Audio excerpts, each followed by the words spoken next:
Hello बच्चों, welcome to my YouTube channel. बच्चों, आज हम बात करेंगे कक्षा 5 गणित गणित ज्ञान पाठ 16 त्रिभुज।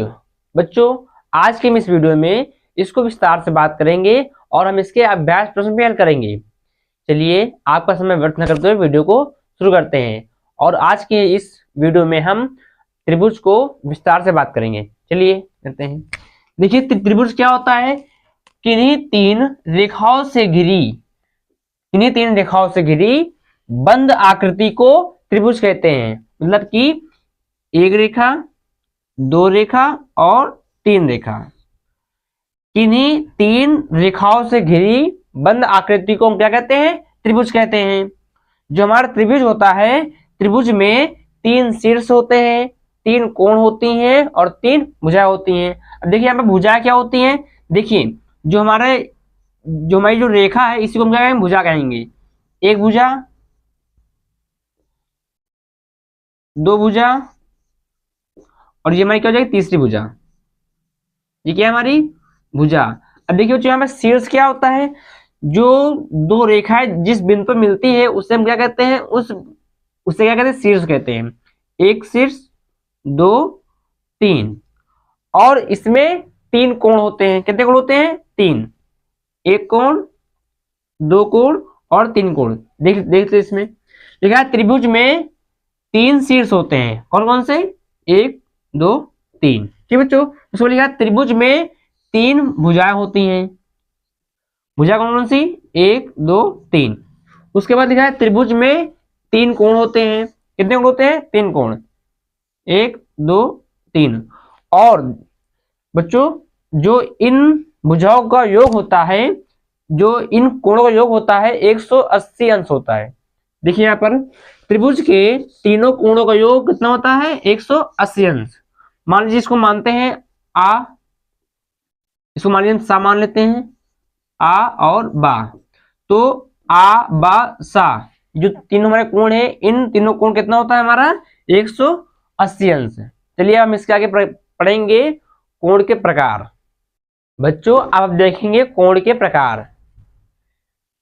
त्रिभुज के प्रकार।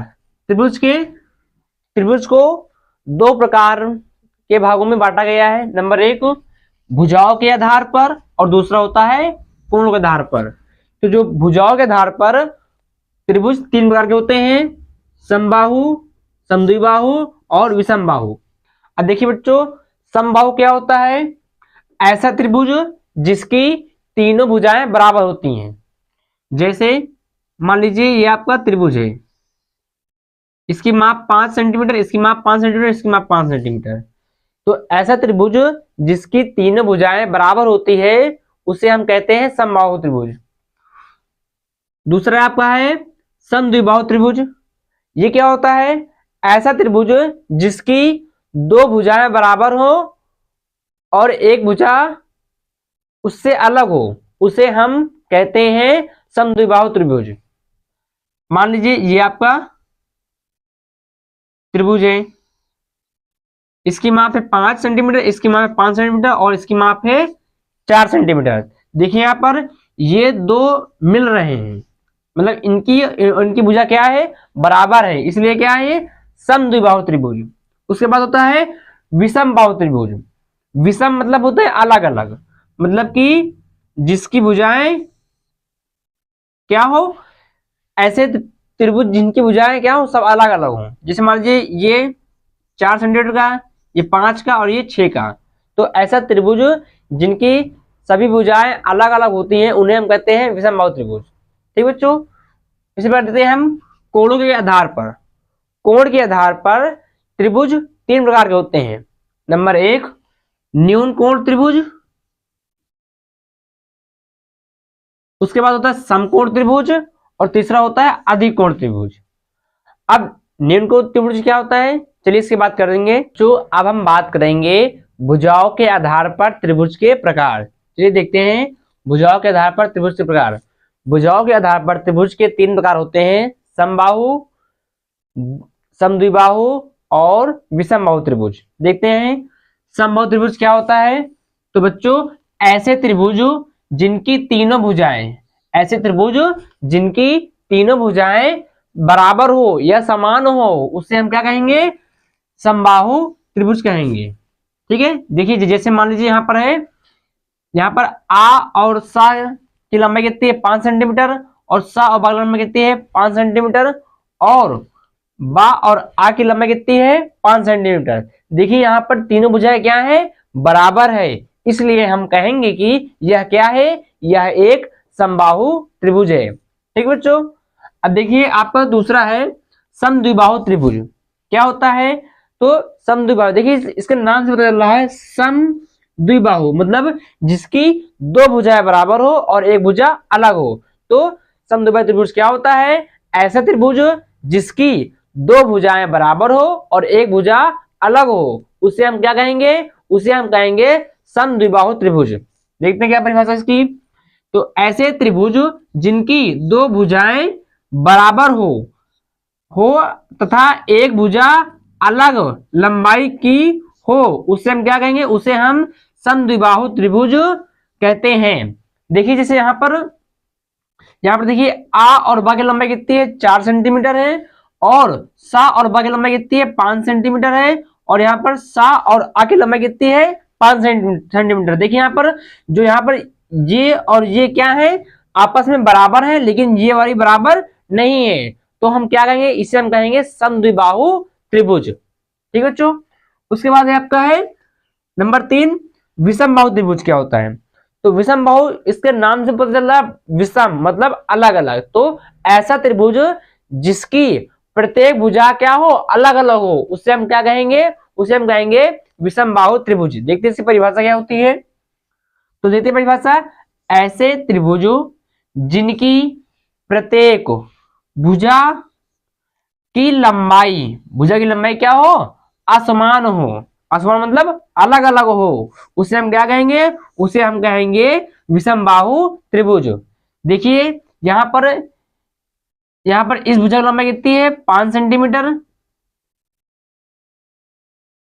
देखिए यहाँ पर ए बी की लंबाई कितनी है 5 सेंटीमीटर, और यहाँ बी सी की लंबाई कितनी है 7 सेंटीमीटर, और यहाँ पर ए सी की लंबाई कितनी है 8 सेंटीमीटर। देखिए यहाँ पर आपको दिख रहा है कि यहाँ पर सब अलग अलग है, इसलिए इसे हम क्या कहेंगे, इसे हम कहेंगे विषमबाहु त्रिभुज। ठीक है बच्चों, आपको वीडियो पसंद आ रही है तो इसे लाइक सब्सक्राइब जरूर करें। बच्चों अब हम बात करेंगे कोण के आधार पर त्रिभुज के प्रकार। तो बच्चों कोण के आधार पर त्रिभुज के 3 प्रकार होते हैं। पहला कोण है, पहला त्रिभुज है आपका न्यून कोण त्रिभुज, दूसरा समकोण त्रिभुज, और तीसरा है अधिक कोण त्रिभुज। चलिए हम देखेंगे इनकी परिभाषा क्या होती है। तो देखते हैं न्यून कोण त्रिभुज क्या होता है, तो ऐसे कोण जिनके सभी अंतः कोण क्या हो, न्यून कोण हो। ऐसे त्रिभुज जिनके सभी अंतः कोण क्या हो, न्यून कोण हो, उन्हें हम क्या कहेंगे, उन्हें हम कहेंगे न्यून कोण त्रिभुज कहेंगे। देखिए यहाँ पर इसका जो पहला कोण कितना अंश का है 30 अंश का, जो क्या है एक न्यून कोण त्रिभुज है। तो न्यून कोण त्रिभुज क्या होता है, हमने आपको उससे पहले वीडियो में बताया है कि ऐसा कोण जिसका मान 0 डिग्री से अधिक हो और 90 डिग्री से छोटा हो, उसे हम क्या कहते हैं, उसे हम कहते हैं न्यून कोण। ठीक है, देखिए यहाँ पर 30 अंश है, यहाँ पर 75 अंश है, और यहाँ पर 75 अंश है, और हमको यहाँ ये भी ध्यान देना है कि तीनों का योग कितना होगा 180 अंश। देखिए यहाँ पर 75 प्लस 75 प्लस 30 कितना होता है, यहाँ पर 180। ठीक बच्चों, त्रिभुज के तीनों कोणों जो कितना होता है 180। ठीक है, अब देखिए यहाँ पर समकोण त्रिभुज क्या होता है, तो ऐसे त्रिभुज जिनका कोई एक कोण क्या हो, समकोण हो। ऐसे त्रिभुज जिनका कोई एक कोण समकोण हो, उसे हम कहते हैं समकोण त्रिभुज। ठीक बच्चों, देखिए यहाँ पर यह हमारा है चित्र आ बा और सा। देखिए यहाँ पर ये हमारा एक कोण क्या है, यहाँ पर हमारा समकोण है, और ये दो हमारे क्या है न्यून कोण है। तो ऐसी आकृतियों को हम क्या कहेंगे, ऐसे आकृतियों को हम कहते हैं समकोण त्रिभुज। ठीक बच्चों, आपका 3 नंबर है अधिक कोण त्रिभुज। ये क्या होता है, तो ऐसा त्रिभुज जिसका कोई एक कोण क्या हो अधिक कोण हो, ऐसा त्रिभुज जिसका कोई एक कोण अधिक कोण हो उसे हम अधिक कोण त्रिभुज कहते हैं। अब अधिक कोण क्या होता है, तो ऐसा कोण जिसका मान 90 अंश से अधिक हो और 360 अंश से ऐसा कोण जिसका मान 90 अंश से अधिक हो और 180 अंश से छोटा हो उसे हम कहते हैं अधिक कोण। देखिए यहां पर, देखिए यहां पर एक ये हमारा है, ये हमारा 20 अंश का है और ये हमारा 30 अंश का है, और जो हमारा ये कोण बन रहा है, ये कोण हमारा कितना अंश का है, 130 अंश का। तो इसलिए हम कहेंगे कि यह एक क्या है, यह एक अधिक कोण त्रिभुज है। ठीक बच्चों, आज की वीडियो में बस इतना ही। कल की वीडियो में हम इनके अभ्यास प्रश्न कराएंगे। बच्चों, आपको वीडियो पसंद आई है तो इसे लाइक सब्सक्राइब जरूर करें और अपने दोस्तों को भी शेयर करें ताकि उनकी भी मदद हो सके। चलिए मिलते हैं अगली वीडियो में, धन्यवाद।